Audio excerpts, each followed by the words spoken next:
Journal entry पास करने का सबसे सिंपल तरीका, कोई भी ट्रांजैक्शन, कोई भी बिजनेस ट्रांजैक्शन को लेंगे, उसको सिंपली हम क्लासिफाई कर देंगे 5 पार्ट्स में। 5 पार्ट्स हमारे कौन कौन से हैं? सबसे पहले है हमारा एसेट।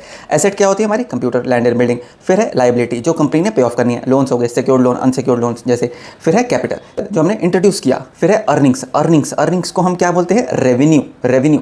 फिर है हमारे डे टू डे एक्सपेंसेस, जो कि हमारे को इस रेवेन्यू को अर्न करने के लिए हमने day to day business expenditure करे। अब सबसे पहले इन क्लासिफिकेशन के बाद क्या करेंगे? रूल समझ लेते हैं। रूल क्या कहता है? रूल सबसे सिंपल है, एसेट और एक्सपेंस इसको हम एक ही बास्केट में रखेंगे। ये क्या कहता है? डेबिट कब होंगे? जब ये दोनों बढ़ेंगे। जब भी कोई एसेट बढ़ेगी तो वो डेबिट हो जाएगी, जब भी कोई एक्सपेंस बढ़ेगा वो डेबिट हो जाएगा। क्रेडिट, जब कोई एसेट रिड्यूस होगी क्रेडिट हो जाएगी, जब कोई एक्सपेंस रिड्यूस होगा वो क्रेडिट हो जाएगा। अब बात करते हैं रेवेन्यू की, कैपिटल की और लायबिलिटी की।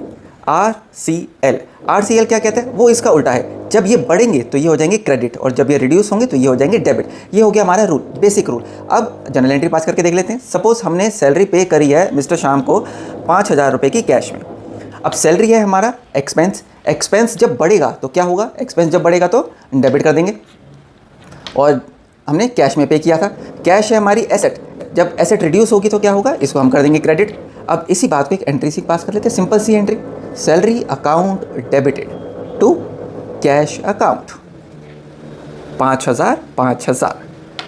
डिटेल वीडियो के लिए हमारा सेशन स्टार्ट होने वाला है, सब्सक्राइब करना ना भूलें।